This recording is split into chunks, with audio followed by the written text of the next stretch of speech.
tenir debout et nous allons ouvrir nos Bibles dans l'épître selon Marc, l'évangile selon Marc.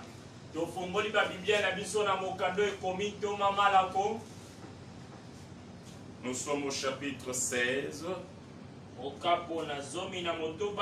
Nous partons de 15 à 20. Et nous lisons au nom de Jésus. Amen. Puis il leur dit: allez partout dans le monde et prêchez la bonne nouvelle à toute la création.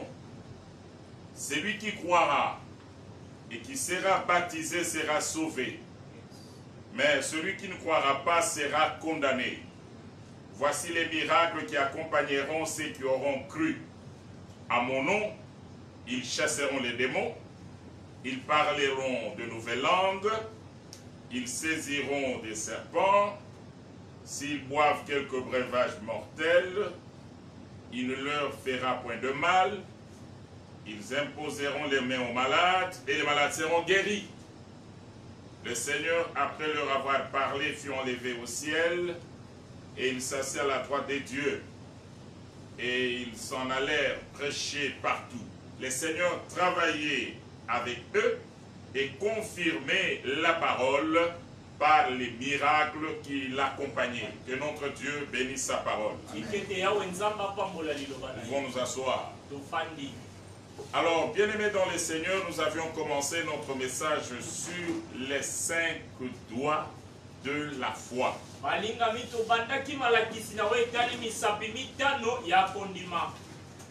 Avec les 5 doigts de la foi, nous voulons tout simplement expliquer que la foi doit produire des œuvres.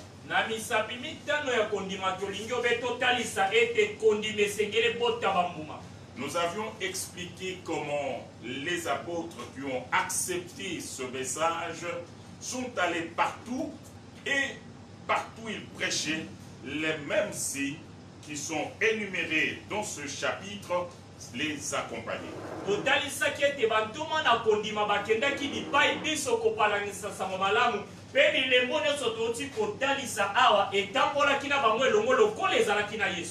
Et Jésus ne leur avait pas dit que ça va se limiter avec vous.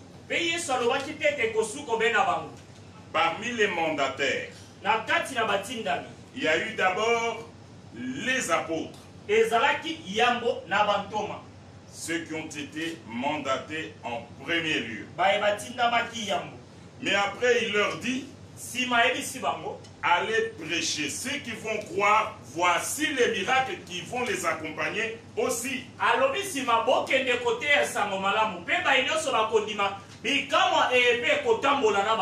Donc nous sommes de la deuxième génération de ceux qui croient au message des apôtres, qui devront reproduire les mêmes miracles que les apôtres ont produits. Nous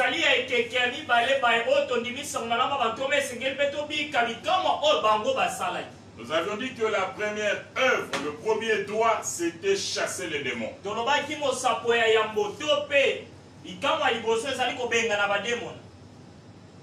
Et aujourd'hui, nous allons voir deuxième doigt que nous prendrons verset 18. Nous allons sauter de parler en langue, nous le prendrons au courant de la semaine, mais nous prenons 18. Ils saisiront des serpents. Nous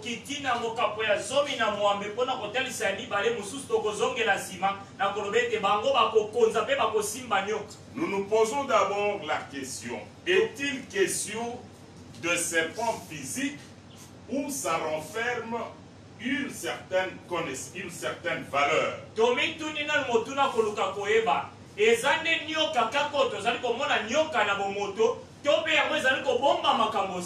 Ainsi nous allons prendre quelques références dans l'Ancien Testament et le Nouveau Testament pour comprendre le sens du mot serpent.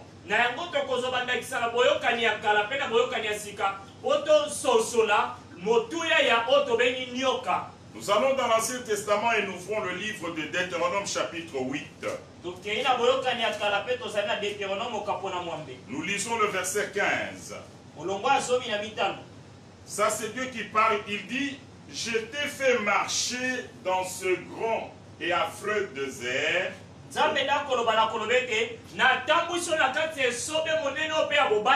où il y avait des serpents brûlants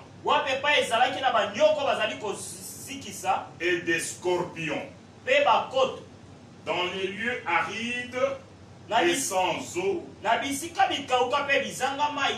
et qui a fait jaillir pour toi de l'eau du rocher le plus dur. Dieu dit à Israël, c'est moi-même qui vous ai amené dans ces déserts-là. Il y avait des serpents et des scorpions. Moi-même, je vous ai amené là-bas.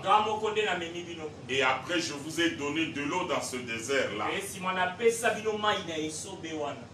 Ça, c'est une réalité qu'ils ont vécue. Maintenant, le prophète Ézéchiel va nous aider à interpréter maintenant les serpents et les scorpions dans lesquels, et plutôt avec lesquels le Seigneur a éprouvé son peuple dans le désert.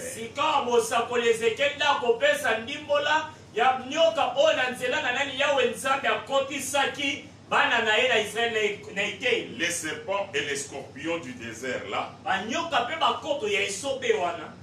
Dieu dit à Ézéchiel, au chapitre 2, verset 6, il dit, et toi fils de l'homme, ne le crains pas, et ne crains pas leur discours, quoique tu aies auprès de toi de ronces et des épines, et que tu habites avec des scorpions.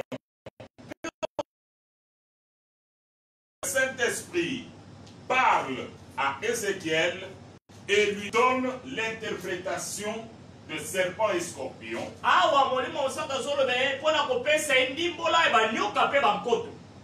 Ce n'étaient pas des serpents et des scorpions physiques. Ce n'était pas des ronces et des épines physiques. Mais c'était des hommes qui lui étaient hostiles. Ainsi, le sens des scorpions et serpents, c'est l'ensemble des êtres physiques ou spirituels, mais qui nous sont hostiles.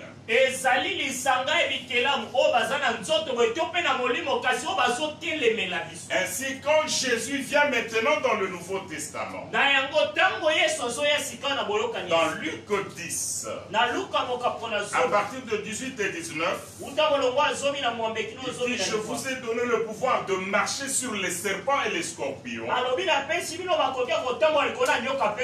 Ce ne sont pas les serpents et les scorpions physiques. C'est l'ensemble des êtres qui nous sont hostiles, qui sont hostiles à nos études, qui sont hostiles à notre vie physique, à notre santé, à notre vie professionnelle, à notre mariage. Ils sont hostiles à notre vie. Ils veulent à tout prix nous dominer. Ils veulent à tout prix marcher sur nous pour que nous ne puissions pas vivre le bonheur. C'est ainsi que Christ a dit, quand vous avez la foi, ces forces qui vous sont hostiles, ils veulent à tout prix dominer sur vous, vous allez marcher. Yes. Amen. Ces forces opèrent au travers des hommes. Ils peuvent opérer aussi au travers des esprits. Le diable peut inspirer un démon et l'envoyer pour faire quelque chose contre vous, pour venir vous dominer. Il peut inspirer un être humain. Il lui donne de mauvaises pensées pour qu'il vienne vous dominer. Mais Christ a dit, Ne vous laissez pas dominer. Je vous ai donné le pouvoir de marcher. Ça veut dire qu'aucune force ne peut être au-dessus de nous. Les serpents, comme ils sont la marche sur la poussière, sur la terre, les scorpions marchent sur la terre. C'est comme ça que le chrétien doit considérer toute force qui attaque sa vie, toute force qui veut le dominer, qui veut nous faire du mal. Nous devons marcher dessus. Amen. Toutes ces forces qui veulent détruire, qui veulent nous nuire, qui veulent à tout prix nous déstabiliser. Christ a dit ces forces doivent être sous nos pieds. Et nous devons marcher tête haute devant toute influence nuisible de l'ennemi. Ces hommes que l'ennemi va inspirer pour nous détruire peuvent se recruter dans tous les milieux que nous vivons.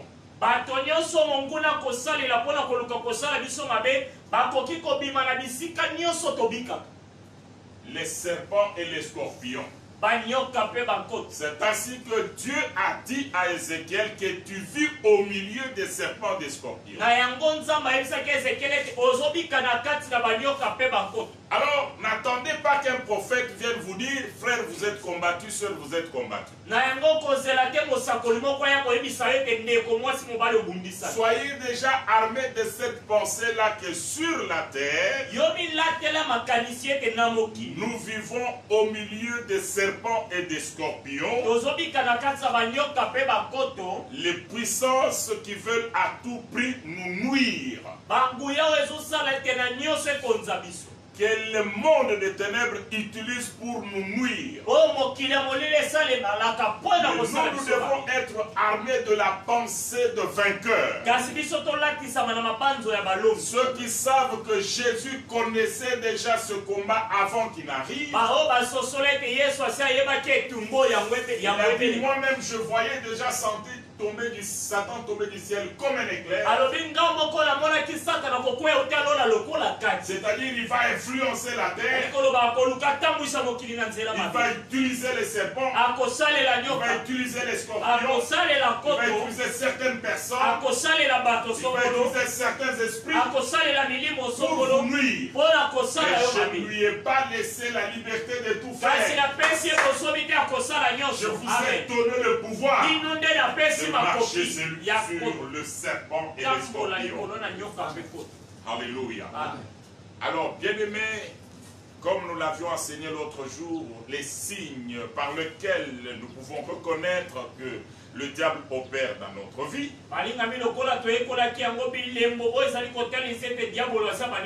Si vous remarquez qu'il y a une force qui veut à tout prix vous dominer, ça doit vous révolter. Ne donnez pas accès au diable. Sachez que son travail se sent. Aussi longtemps que nous sommes sur la terre, nous allons vivre avec les serpents et les scorpions. Mais heureusement qu'ils ne marchent pas au-dessus de nos têtes. Ils sont sur la terre. Et Dieu a dit à Jésus, mets-toi à ma droite jusqu'à ce que je ferai de tes ennemis ton marchepied. Ainsi nous, en tant qu'enfants de Dieu, Dieu fera de nos ennemis ceux qui veulent nous nuire notre marche. Personne et rien ne pourra nuire à mes études. Rien et personne ne pourra nuire à ma santé. Rien et personne ne pourra nuire à mon mariage. Rien et personne ne pourra nuire à mon travail. Rien et personne ne pourra nuire à mes enfants. Rien et personne ne pourra nuire à mon mari. Rien et personne ne pourra nuire à ma femme. ni à mes parents, ni à tous ceux qui me sont chers. Ça, c'est la pensée qui doit nous armer comme le deuxième doigt que nous devons utiliser dans la foi. Deuxième doigt de la foi. Tous ceux qui veulent nous nuire, Dieu nous a donné le pouvoir de marcher dessus. Ne vous laissez pas nuire par ceux qui n'ont que ça comme travail. Dès que tu lui laisses le temps ou l'opportunité, il opère, c'est ça son travail. C'est pourquoi Paul écrit aux Corinthiens ceci. 2 Corinthiens chapitre 2, au verset 11, il dit, afin de ne pas laisser à Satan l'avantage sur vous, car nous n'ignorons pas ses desseins.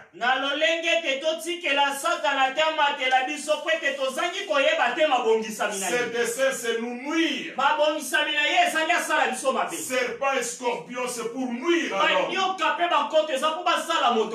Le diable va utiliser des humains. Il va utiliser des esprits pour nous nuire. Alors nous n'allons pas leur donner l'opportunité de nous nuire.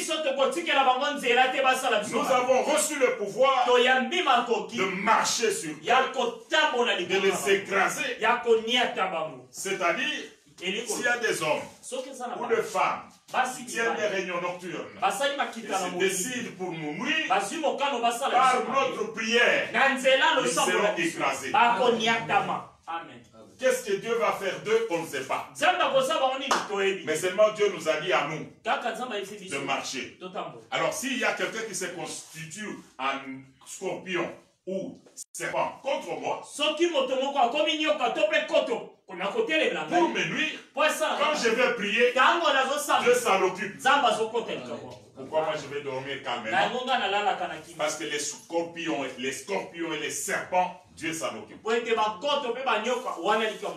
Moi, ma prière, je les écrase. Troisième doigt.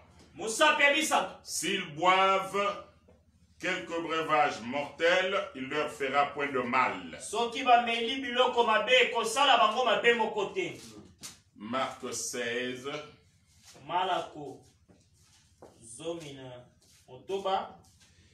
Et là, sur le verset 18. Après le serpent. S'ils boivent quelques breuvages mortels, il leur fera point de mal.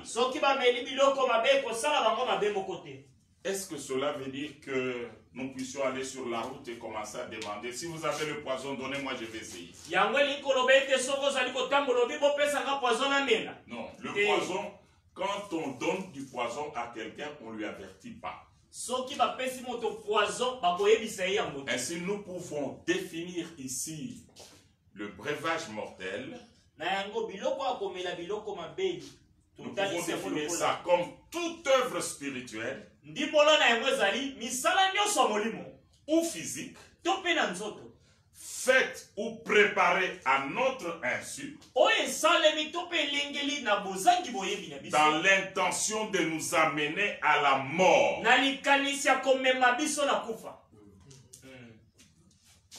Tout complot spirituel ou physique préparé derrière notre dos à notre insu dans l'intention de nous amener à la mort. Cela s'appelle en d'autres termes les pièges pour nous amener à la mort. On peut te piéger pour te tuer par la nourriture, comme on peut utiliser aussi des hommes comme des pièges. On te piège avec une femme.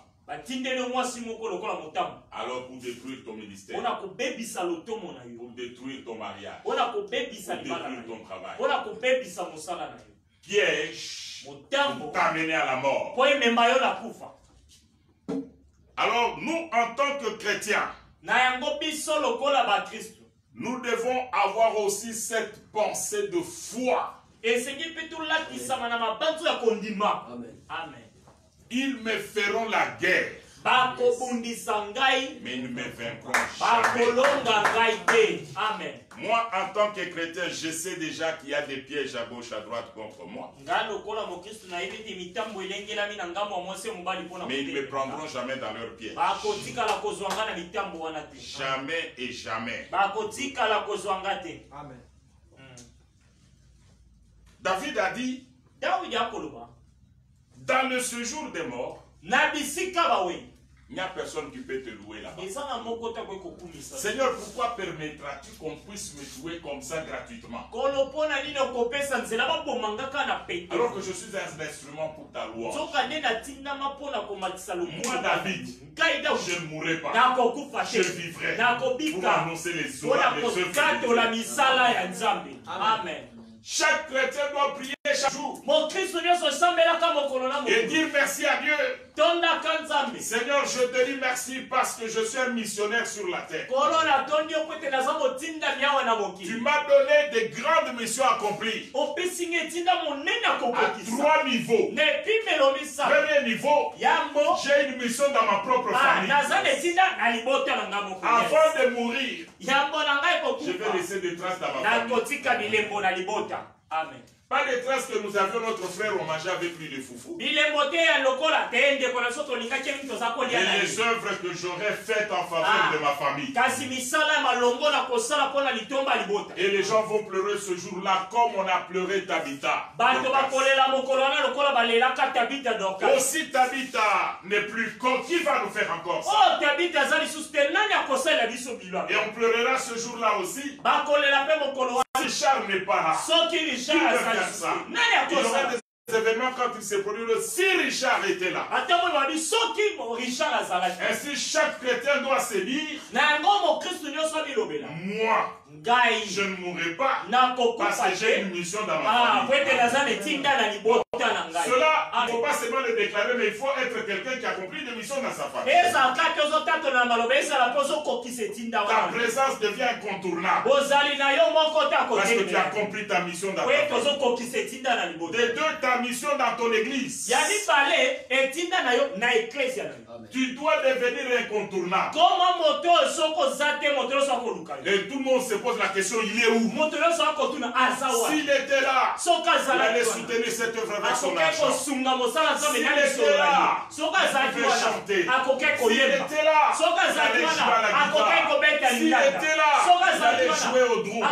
S'il était là, il allait jouer au synthé. S'il était là, il devait faire le protocole. Il devait faire la sécurité. S'il était là, s'il était là, s'il était là. Quelqu'un qui a des missions comme ça dans l'église, dans sa prière, il dira, moi je ne mourrai pas, mais j'annoncerai les œuvres de Dieu. Tout ce qu'ils ont fait comme piège pour t'amener à la mort ne réussira pas. Parce que Dieu a encore des missions à accomplir avec toi dans son église. Troisième dimension de notre mission, c'est au niveau de notre nation. C'est-à-dire, chacun de nous doit avoir un travail qu'il fait. Et c'est pas ce travail-là, chacun doit se distinguer. Tu travailles pour ton pays. Soit tu es dans la politique, soit tu es dans les affaires, soit tu es médecin, tu es économiste, tu es ingénieur, tu es juriste, mais tu marques aussi ton temps et ta génération avec la qualité du travail que tu fais. Et quand le monde vient te piéger avec le breuvage mortel pour t'emporter dans la mort, Dieu regarde et dit non, non, non, il joue un rôle important. Tu ne peux pas le toucher. Et toi aussi tu dois marcher avec cette pensée-là. Je ne mourrai pas. Amen. Mais j'annoncerai les œuvres de l'Éternel. Le breuvage mortel doivent être considérées comme toutes les œuvres spirituelles ou matérielles préparées à notre insu.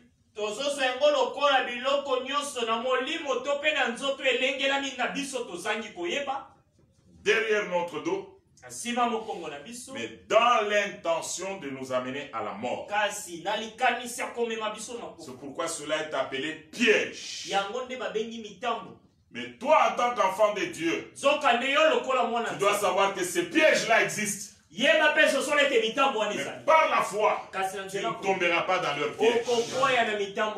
Que ce soit au travail, que ce soit à l'école, que ce soit à l'église, que ce soit dans le quartier, que ce soit dans la famille, tu ne tomberas pas dans les pièges de tes ennemis. Car Dieu te fait une promesse. Je vais lire cette promesse dans le livre des Psaumes au chapitre 38. Ceux qui veulent te prendre dans leur piège, ils seront déçus. Parce que Dieu a dit quelque chose pour toi. Psaume chapitre 38.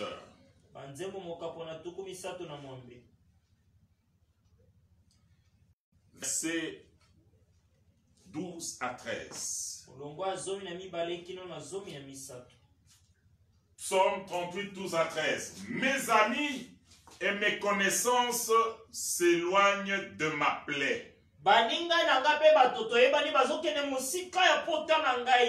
Et mes proches se tiennent à l'écart. Ceux qui en veulent à ma vie tendent leurs pièges. Ceux qui cherchent mon malheur disent de méchanceté.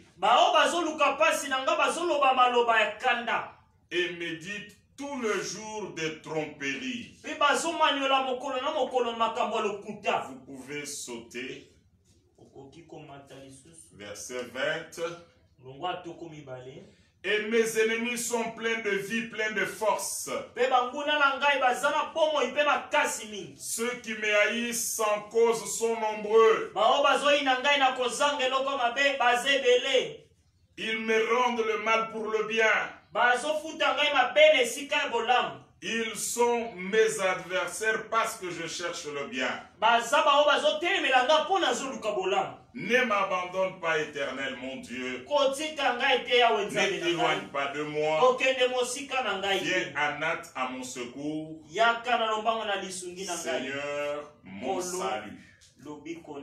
David reconnaît l'existence de ces gens. Il dit que même ceux qui étaient mes proches, quand les problèmes commencent à venir, ils se retirent. Mais le plus grand nombre sont ceux qui commencent à m'étendre des pièges contre ma vie. Écoutez encore la prière de David. C'est un homme qui a beaucoup souffert de ses ennemis. Il considère que sa vie, on l'avait considéré comme un oiseau qu'on devait pourchasser.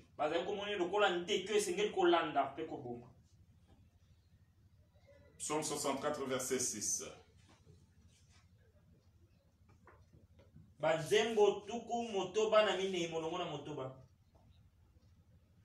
Ils se fortifient dans leur méchanceté. Ils se concertent pour tendre des pièges. Et ils disent, qui les verra? Quand ils font des pièges, c'est derrière notre dos. Ils disent même, personne ne verra. Mais nous allons le surprendre. D'ici quelques jours, nous allons l'éliminer.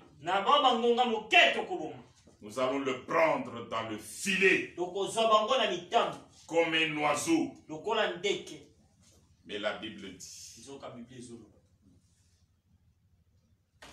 dans le psaume 90, 91. Il est très long, mais je vais les lire seulement comme votre prière. Mais le verset 3, c'est le verset clé. Celui qui demeure sous l'abri du Très-Haut, ça c'est ta prière, repose à l'ombre du Tout-Puissant. L'ombre et l'ilingi. J'ai dit à l'Éternel, mon refuge et ma forteresse, mon Dieu en qui je me confie. Car celui qui te délivre du filet des oiseleurs, de la peste et de ses ravages. Alléluia. Tu peux aller jusqu'à la fin parce que... Mais le verset 13 dit, tu marcheras sur le lion et sur l'aspic, tu fouleras les lions sur les dragons. Puisqu'il m'aime, je le délivrerai, je le protégerai, puisqu'il connaît mon nom. Il m'invoquera et je lui répondrai. Je serai avec lui dans la détresse, je le délivrerai et je le glorifierai. Je le rassasierai de longs jours, c'est-à-dire que tu ne mourras pas, et je lui ferai voir mon salut. Amen. Alléluia. Ça, c'est une garantie que Dieu nous donne. Nous n'allons pas empêcher nos ennemis de préparer des breuvages mortels. C'est leur travail. Les pièges pour nous amener à la mort. Mais le Seigneur nous a dit, ne leur donnez pas accès à votre vie. Ainsi, comment nous allons résister? La Bible dit la victoire qui triomphe du monde, c'est notre foi. Nous allons encore élever la foi. Et nous allons dire tout ce qu'il y aura comme piège. Je n'ai pas besoin de les connaître. Mais ma vie est contrôlée à partir des caméras du ciel. Et Dieu a dit, il va ordonner à ses anges de nous accompagner partout. Pour que Dieu ordonne aux anges de t'accompagner, tu dois marcher dans la crainte de son nom. Celui qui craint Dieu, celui qui marche dans la parole, celui qui examine sa vie chaque jour dans la respiration spirituelle, qu'il sache qu'un ange a été mobilisé pour sa garde. Quand moi je dors, les anges campent. J'ai même demandé aux sorciers s'ils peuvent, s'ils sont courageux, que les sorciers viennent à visage découvert me dire, toi tu parles beaucoup de Jésus, tu te moques de nous les sorciers, mais voici qu'on se batte.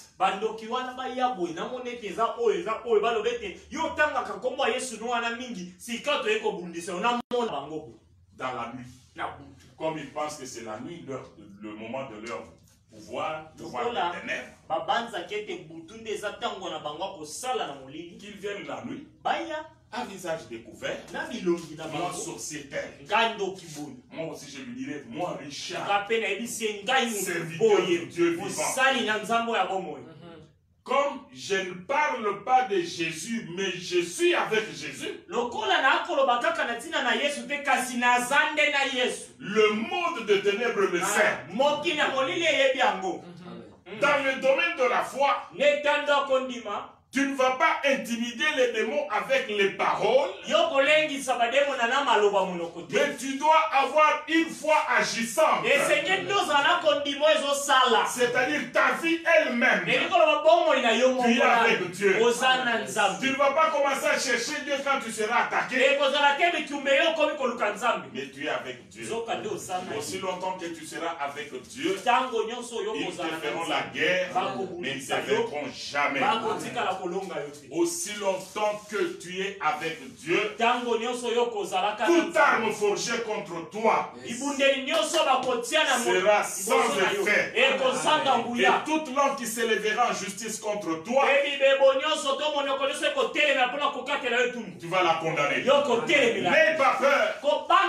Ça existe. Les pièges contre ta vie, contre ma vie, ça existe. Mais seulement celui celui qui est en nous est plus fort que celui qui est dans le monde. Nous allons marcher sur les serpents. Et même s'ils ont fait leur piège, et que nous, on n'a pas connu, ça c'est le travail du Saint-Esprit. Ça c'est le travail des anges. C'est le travail que les anges font toutes les nuits quand nous dormons. Et le Seigneur n'est pas obligé de nous montrer tous les jours les combats qu'il est en train de mener à notre place. Mais chaque matin quand tu te réveilles, sache que Dieu a remporté des victoires pour toi. Ne t'empêche pas de l'adorer. Voilà, bien-aimés dans le Seigneur, nous venons de voir le premier, le deuxième et le troisième doigt de la foi. Et